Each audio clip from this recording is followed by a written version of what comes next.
Hello friends, I am Dr. Neeraj Sanduja, Director of Vian Eye and Retina Center, Gurgaon. आज मैं आपसे discuss कर रहा हूँ कंजंक्टिवाइटिस फ्लू के बारे में। हमें ये जानना बहुत ज़रूरी है कि कंजंक्टिवाइटिस होती क्या है। कंजंक्टिवाइटिस हमारा एक इन्फेक्शन है जो हमारी आईज़ हैं, इसमें अगर आप ध्यान से देखें तो ये जो पोर्शन है कॉर्निया फ्रंट पोर्शन और सामने वाले जो वाइट पोर्शन है इसको स्क्लेरा बोलते हैं। इस स्क्लेरा के ऊपर एक बड़ी बहुत ही फाइन फिल्म होती है जिसको कंजंक्टिवा लेयर बोलते हैं। इसका इन्फेक्शन हो जाए तो उसको कंजंक्टिवाइटिस बोला जाता है। हम सब लोगों में एक मिथ है कि कंजंक्टिवाइटिस सिर्फ इन्फेक्शन ही होता है, तो ये हमारे लिए जानना ज़रूरी है कि जो कंजंक्टिवाइटिस कई अलग अलग टाइप्स की होती है। एक तो होती है इन्फेक्शस, जो वायरस या बैक्टीरिया की वजह से होती है। दूसरी टाइप होती है एलर्जिक। एलर्जी मतलब जो हमारे एयर पॉलन्स हैं या कोई केमिकल्स हैं एयर में, उसकी वजह से ये एलर्जिक कंजंक्टिवाइटिस हो जाती है। इवन आँख के अंदर कोई फॉरेन बॉडी भी चली जाए तो उसकी वजह से भी कंजंक्टिवाइटिस हो सकती है। तो कंजंक्टिवाइटिस इन्फेक्शस भी हो सकती है, नॉन इन्फेक्शस भी हो सकती है। आज की डेट में जो इन्फेक्शन फैला हुआ है, फ्लू फैला हुआ है, इसको वायरल कंजंक्टिवाइटिस बोलते हैं, जो एक वायरस की वजह से हो रही है। इसके सिम्टम्स क्या हैं?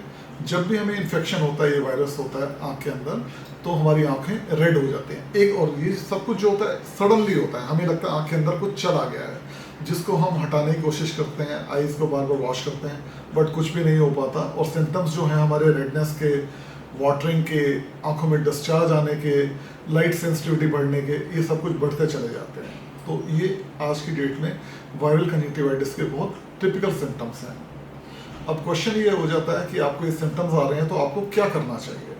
सबसे ज़रूरी ये है कि आपको सेल्फ मेडिकेट नहीं करना। आपको अपने आई डॉक्टर के पास जाना है, अपनी आईज़ को चेक करवाना है, जो आपकी आईज़ को चेक करेगा और बताएगा कि सिवियरिटी क्या है इन्फेक्शन की। कई बार इस कंजंक्टिवाइटिस केसेस में कॉर्निया, जो फ्रंट का जो एक बिल्कुल क्रिस्टल क्लियर पोर्शन है, ग्लास लाइक पोर्शन है, वो भी इन्वॉल्व हो जाता है, जिसको केराटोकंजंक्टिवाइटिस बोलते हैं। तो ये सब असर्टन करने के बाद ट्रीटमेंट उसी हिसाब से दिया जाता है। और ट्रीटमेंट जो होता है वो आर्टिफिशियल टीयर्स की फॉर्म में होता है। कुछ ब्रॉड स्पेक्ट्रम एंटीबायोटिक्स दी जाती हैं और कुछ केसेस में लो डोज स्टेरॉइड्स भी यूज़ करने पड़ते हैं।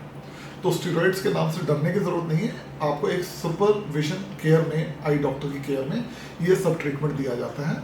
और यूजुअली ये जो इन्फेक्शन होता है 5 to 7 डेज में बिल्कुल ठीक हो जाता है। बट कुछ केसेस में अगर जहाँ कॉर्निया इन्वॉल्व हो जाता है, इन्फेक्शन आपका 2-3 हफ्ते के लिए भी प्रोलॉन्ग हो सकता है। तो अगर आपको इन्फेक्शन हो गया तो डूज एंड डोंट्स क्या हैं? डूज ये हैं कि आपको सेल्फ मेडिकेट नहीं करना है, आईज़ को रब नहीं करना है, आपको आईज़ को टच करने के बाद अपने हैंड्स को सैनिटाइज करना है, या सैनिटाइज़र से या अपना सोप एंड वाटर से हैंड्स को वॉश कर लेना है। दूसरा, आपको अपने घर में जितने भी मेंबर्स हैं उनको थोड़ा दूर रखना है। उसमें क्या है, आपका जो बेड है, पिल्लो है या पर्सनल बिलोंगिंग्स हैंकी है, वो सब कुछ अलग होना चाहिए। और जो भी बंदा आपको आई ड्रॉप्स डालता है वो अपने हैंड्स को इमीडिएटली सैनिटाइज कर लेगा और अपनी आईज़ को टच नहीं करेगा। और आपको इसके अलावा स्विमिंग के लिए जाना। हमारे पास बहुत सारे पेरेंट्स आते हैं कि बच्चों में इन्फेक्शन हो गया, क्योंकि बच्चों में इन्फेक्शन बहुत जल्दी फैल रहा है, क्योंकि वो एक क्लोज स्पेस में रहते हैं। उनका इंटरेक्शन, जो कॉमन चीज़ें हैं, बहुत ज़्यादा शेयर करते हैं आपस में, और आईज़ को भी टच करते रहते हैं, कंप्यूटर पे बैठे होते हैं, आईज़ थकने लग जाती हैं, तो इन्फेक्शन स्प्रेड होने के चांसेस बढ़ जाते हैं। तो बच्चों को भी एजुकेट करना है कि वो अपनी आईज़ को टच नहीं करेंगे, अपनी जो पर्सनल बिलोंगिंग्स को शेयर नहीं करेंगे। और लेडीज़ को जो होता है वो आई मेकअप यूज़ नहीं करना है। स्विमिंग के लिए किसी को नहीं जाना है, क्योंकि पानी कंटेमिनेट हो जाएगा, इन्फेक्शन फैलने का डर रहेगा। तो इन सब चीज़ों का ध्यान रखेंगे तो जो हम आज की डेट में देख रहे हैं कि हर 10 में से 1 या 2 लोगों में इन्फेक्शन फैल रहा है, तो हम इसकी स्पीड जो ट्रांसमिशन है उसको स्लो डाउन कर सकते हैं। और इसमें हम सब लोगों का योगदान है। और सबसे बड़ी चीज़ प्रिवेंशन ही है।